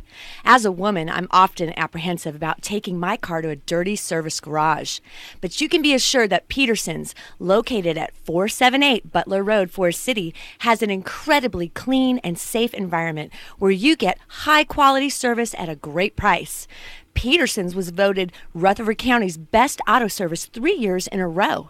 So take your car to Peterson's for brakes, oil change, North Carolina inspection, tire rotation, headlight lens restoration, scratch removal, and meticulous auto detailing. That's Peterson's at 478 Butler Road, Forest City. You can call him for an appointment at 245-8889. This is Gilbert. If you owe the IRS past due taxes, don't call those toll-free national numbers. Local, affordable help is right here in Rutherford County. Stop garnishments, levies, and liens. Call Gilbert Carmona at 828-289-9300. All initial consultations are free. Call Gilbert, 828-289-9300. Welcome back. Gilbert Talks Taxes, WCAB. My name again is Gilbert Carmona. My office telephone number, 828-289-9300. My email address, gilbert@gilbertcarmona.com. There's a couple of directions I want to go in. Thank you very much. I don't want the hour to go without me just hitting real quick on education credits. By the way, I still am working on that handout for contractors. What is a contractor? What is an employee? It started as a one-page handout. I was going to have just the 20, because there's 20, we call them questions. We call it a test. How do you know? Let me get into that subject a little bit. So it's a big subject, especially this time of the year. What is a contractor? What is an employee? So what we get is people come to the office and they're waving this piece of paper and they go, this is what the guy I worked for all year gave me, and it's a 1099 miscellaneous. And I said, what is this? I was expecting a W-2, I got this. So I said, well, he said you were a contractor. And then I asked him the 20 questions, and I usually don't get past the first 5, and he's an employee. There's no way that this is going to fly, that he is a contractor. But that's the way that person wants to do it. And, he does it till he gets audited. And then all I can do is warn people. Whether they heed the warning or not, I can't make them do it. And I'm not going to I don't call the IRS. I'm an enrolled agent, but that's not what I do. I represent the taxpayer. I'm on your side of the table. I'm not going to, all I can do is warn you and say, if they come in and audit you and you have all these employees that you've been giving 1099s to and they fail the test, and I've sat in on a few of those audits, and it's pretty straightforward. These questions are pretty straightforward. And you can get them from the IRS, irs.gov. You can get them. It's not a secret. And I just wanted to present it in kind of a different format that makes it easy. But most people, within the first 5 questions. Did you control them? Did you give them a place to work? Did you control their hours? Did you control their performance? I mean, was there a written agreement? Are they free to work somewhere else? Are they just working for you? They say, oh yeah, they're free to work anywhere else. Well, if they're working for you 10 hours a day, no, they're not free to work somewhere else. And if they go somewhere, do they make their own schedule? No, I got to have them here Monday through Friday because I got to have them run these machines. That's an employee. Okay? And why do employers do that? Because they don't have to do matching Social Security. They don't have to pay workman's comp. They don't have to pay unemployment. They don't have to do a lot of things because you as an independent contractor are supposed to be taking care of all of that yourself. As a matter of fact, independent contractors usually bring the contractor, the prime contractor, usually bring in proof of insurance. They're providing insurance on top of it. And they're also getting paid more money for it, typically. So they bring me this thing. I might reach out to their employer and explain to him, and most of them just say, no, that's what I give them. So if the IRS comes in, they'll go back 3 years and make you liable for all of that matching Social Security and Medicaid. Yes. Oh, these numbers become 6 digits really fast, and throw in penalties and interest on top of it, and it's a lot of them have to file bankruptcy at some point or another. They just can't. And a lot of times it isn't the IRS that comes in. It's North Carolina Employment Securities Commission. They are the ones that will come in, do the initial, and then report their findings up the chain. And that's when you are now, because now you've got North Carolina Department of Revenue and you've got the IRS involved. So it's a question. Now, there are gray areas. There are legitimate situations where some of these employers, I do this, but I don't do that. And that's where, the thing that you have to be able to represent is that in good faith, you took this course, whichever course it was, and you at least acknowledged. When I ask them, well, why did you a contractor? Well, because. No, because isn't an answer. My accountant told me is the other one I get all the time. My accountant told me. What'd your accountant tell you? To give them 1099s. Really? Did your accountant go over these questions with you? What questions? That's it. So I wanted to do this, and I wanted to have it for people, and then it became, I started explaining the questions, and then I went in the other ditch. It went from 1 page to like 16 pages. I even threw a sample subcontractor agreement in there. So I still am working on it. Please have patience with Gilbert. I hope to get it done. Really, for 2018, the damage is done. Whatever you did, you did. So you're kind of stuck with the consequences. But this year going forward, there's plenty of time, and you can change course and decide what you're going to do. Either way, you may find out that people you've been paying W-2s to really are contractors or should be classified as contractors. There's one employer who has people that really legitimately, some of them could be classified as contractors. He pays them W-2s. Do you know why? He doesn't want to risk the audit. He says, I'll just pay the money, and it's a cost of doing business. Let's move on. I've had questions about education credits this year. We used to have the Hope credit. Some people are familiar with the Hope credit. Hope credit's gone. Do you do it? You're not involved at that end of it at the school, right? You're pretty much just teaching your class. Yeah, you stay away from all that kind of stuff. Yeah. Now, Pell Grant, which is the most common grant that probably everybody that is a United States citizen gets, is not taxable. That's a big question I get, because they're pretty nice grants, and it's your money. Congress has allocated that money for you. So, and you get so much per semester, and it actually can create a cash back where you get a check. And that is to help you with school. to offset some additional expenses. Yeah. Pell Grant is more than enough to attend a full-time semester at ICC and even take a few extra classes. Now, I haven't been, some of you that know my story, I went back to school later in life. I'd never finished my bachelor's degree. I was almost done, and just things happened, death of parents and some other things. When I was 20, my parents passed away when I was 24, and so some other things happened, and I just never went back, never finished. And then I decided later in life to go back. Yes, 36 years old. I went back to school. Yeah, I went right here at ICC and took every class I could take and got a Pell Grant and filled out a FAFSA. So I know the process. And went on and went to Limestone and graduated from Limestone.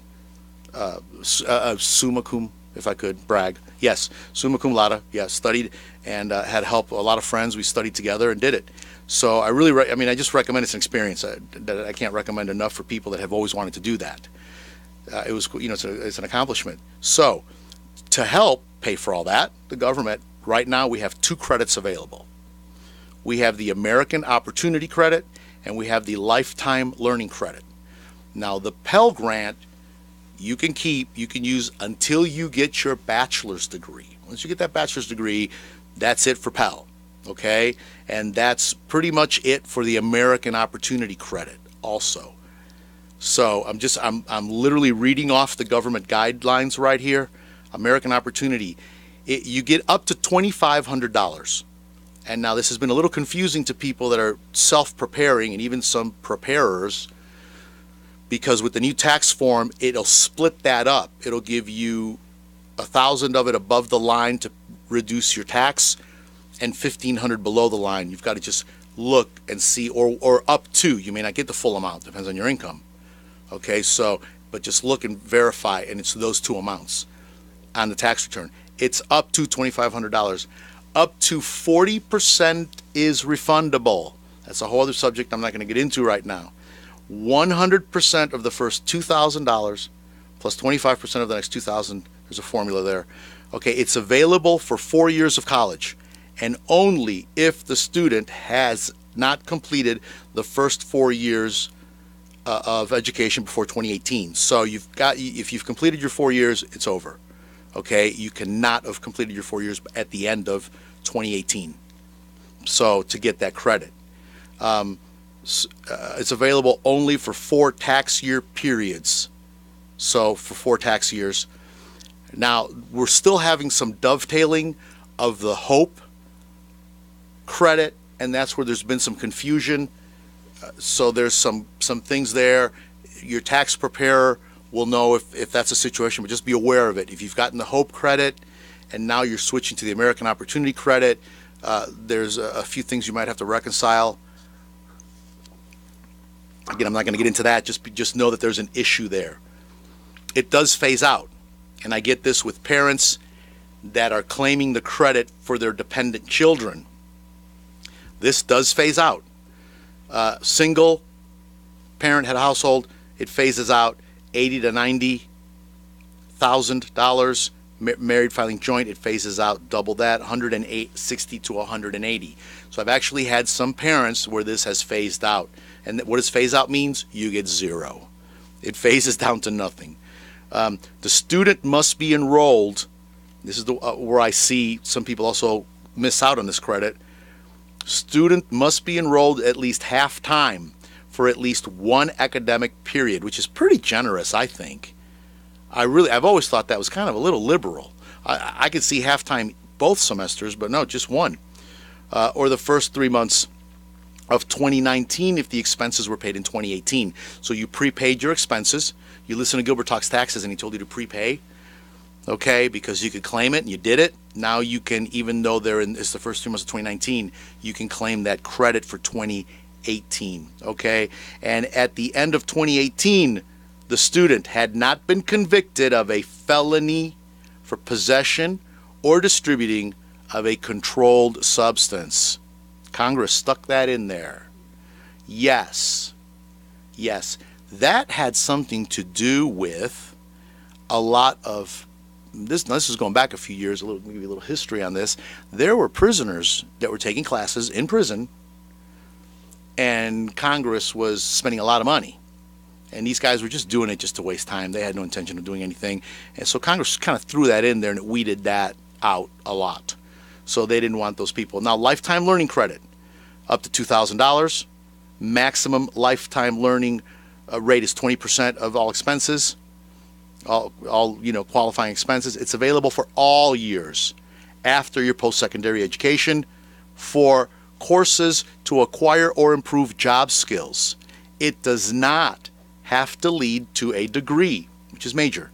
Okay, you do not have to be pursuing a degree, whereas you do with the other credit, the American Opportunity, you have to be pursuing a degree, not with the lifetime learning. So if you are let's just say you have a master's degree in nutrition and you are required to take certain classes to keep this, current, you may take a semester class somewhere. That qualifies. I see a lot of PhD candidates that I do their taxes take advantage of this credit. They're a PhD candidate. They're in a PhD program that could be anywhere from 3 to 5 years, depending. I mean, some maybe even longer, but typically you're looking at about 3.5 year, for the average PhD, working at a moderate pace, semi full-time, can get that done. And it's available for one or more courses, so you can switch courses, doesn't matter. And there is no federal drug conviction rule tied to this. So these are great credits. Use them. If you have any questions, you can look up. There's a whole education worksheet the IRS has. Let's go ahead and take the last break. Gilbert Talks Taxes, WCAB 590 AM and 100.9 FM. This is Gilbert. I want to tell you about Jesse James Railroad Express at 531 Railroad Avenue in Rutherfordton. It's a great place. Jesse's a good friend of mine, and I encourage you to stop by and support him. On Mondays, he's doing a 99-cent hot dog, mustard, chili, and onions. When you go, tell him Mr. Fabulous himself sent you. As we get ready for this year's tax season, there's one thought on everyone's mind. Will Gilbert's hair look fabulous this year? Oh, yes, it will. How can I say that? Because I go to Robin Saunders at RSL Salon. Whether it's a good haircut, a pedicure, or a manicure, you can count on RSL Salon. Call Robin at 828-289-9110 because everyone deserves to look fabulous. We are back, and my hair does not look fabulous today. It was the humidity. It was fly away, but it looks great now. It looks great now. I wonder if Robin can do house calls. Run to the studio between breaks. Going to talk a little bit about filing requirements for dependents.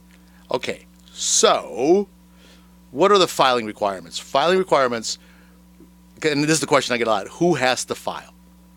Okay. Now, let me say this.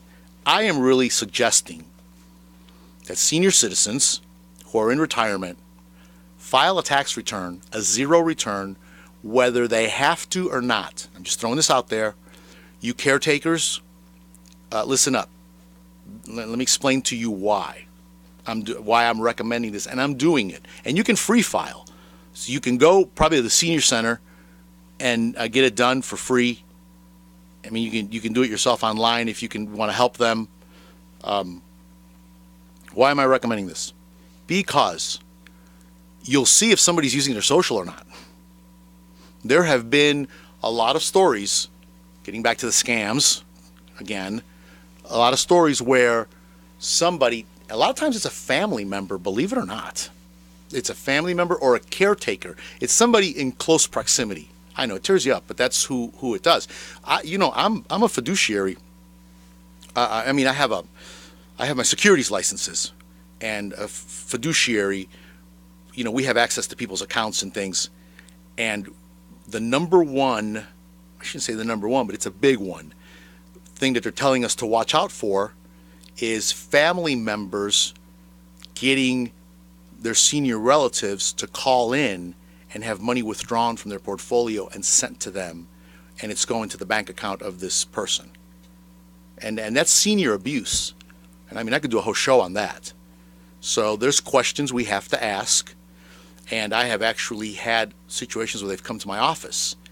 And what I will do is I will get the senior alone on the phone, off speakerphone, and ask them questions. And that's usually I can see what's going on just there. Or ask them to come into my office alone and ask them a few questions. And you see right away what's going on or not. So they get taken advantage of. And it's sad. It bothers me to no end that this happens. It should not be. These are the people we're supposed to be caring for.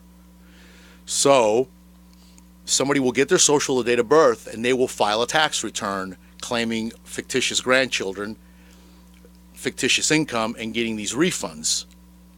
And then they won't know about it until some triggering event, like maybe they'll go apply for a car or something and they'll have a federal tax lien because the IRS will then maybe question these credits, or they've given a refund and then they come back to verify and now they want the refund back. These things that happen, and of course they don't know. The seniors doesn't know it's a phony address, so they never get the mail, or they use the right address and mail all of a sudden starts showing up from the IRS. By the time that happens, it's too late. If somebody's social security number has been compromised, when I file your tax return, as an ERO, it goes, from my server to the third-party server right to the IRS, and it comes back usually right away with either an approval or a rejection, a denial, and it'll tell me why. And it'll say, this social security number has been used on another return.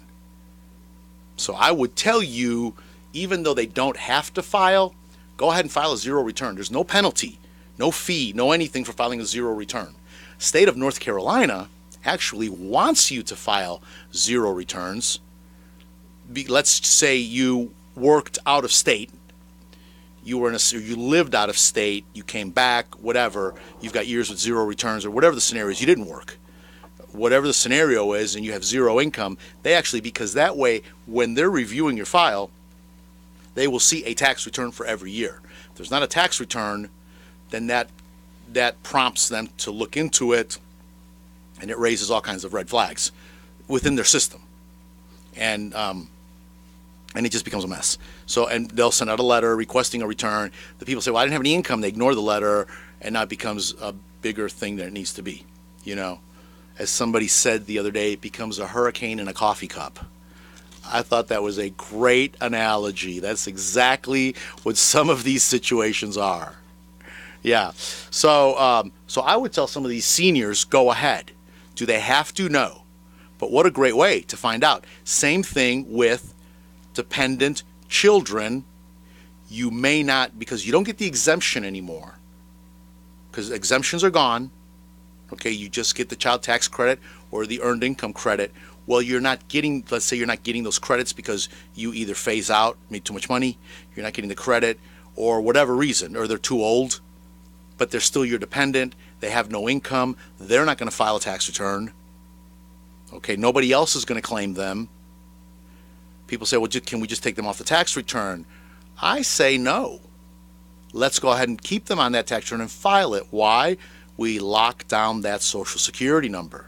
If somebody else should get it and they try to do it, it'll come back. It'll come back to them that it's already been done, and they'll abandon it and won't pursue that number again in future years. It's typically what happens, because these guys don't have time to waste. They want numbers that are good and making them money. They want to keep those things going. So I would tell you to do that. But filing status. So typical guidelines are, if at the end of 2018, you were under age 65, single 65, then file a return if your gross income was at least $12,000, because the new standard deduction is $12,000. Okay, so you will have no tax due if it's under $12,000. But now you worked and you made $10,000, but then they had withholding, state or federal, either one. You had withholding. You will get all that withholding back. So you're going to want to file a tax return to get that withholding back, but you're going to have no tax. Okay, 65 and older, it's $13,000. Okay, so if you made more than $13,000, you need to file if you're single. Most Social Security recipients are under that threshold a lot, so you will not need to file. tax return at all. Now, this is just gross income, okay? That is income. That is not investment income. That is not portfolio income. That is not capital gains. Those are all other issues. That's why getting into this is kind of dicey. Married filing jointly, okay? Under 65, both spouses. The threshold there is $24,000. Standard deduction, $24,000. Okay, 65 and older, one spouse is $25,000. Married filing jointly, 65 and over, one spouse, $25,300. 65 and over, both spouses, $26,600. That's a great threshold. I mean, $26,000. That is a wonderful break for people. Married filing separately, any age, if you made at least $5. Married filing separately is a whole other tax return that is done in a whole other way. Head of household. Now, head of household, you're probably going to have dependents. You're probably going to have child tax credits. You're probably going to have earned income tax credit. Okay, so this is just a guideline. Under 65, your threshold, yes, thank you. That was the 2-minute warning. 2 minute. Yeah, really, I'm trying to wind this down and ended up on a. Did we get all our breaks in? Everything's okay. Great. Head of household, it's $18,000. 65 and older, your head of household, it's $19,600. There's no taxable income there. You don't have to file it if it's below that, but you're probably going to want to, because you can get earned income tax credit, child tax credit, at a very, very low amount of money. I mean, if you've got income. $6,000-$7,000, you're going to get a pretty good credit, which will give you a refund on this. Now, qualifying widower with dependent child. So if you're a qualifying widower and you have a dependent child, you're paying the same. They call it, it's the benefit for the widow. You're getting the $24,000. 65 and older, you're getting the $25,000. Okay, so there's filing requirements. I got 1 minute. Filing requirements for dependents. Big topic. Big topic. So I've got this all on a chart. This one is ready to go. Okay, this one I am ready to send out. Send me an email. Tell me you want the filing requirements. You just want the chart. And I'll email it to you, Gilbert@gilbertcarmona.com. And we are wrapping up. I'm going to get into next week more of the things that they've gotten rid of. I'm really going to talk about this unreimbursed employee expense. It is a big deal. A lot of people used to get a really big refund from it. I've only seen it affecting a few tax returns where they're getting less money. Typically, it's coming out in the wash with the higher standard deduction. It's incredible. So this has been Gilbert Talks Taxes. Thank you for watching. Thank you for listening. This is WCAB, AM 590, FM 100.9.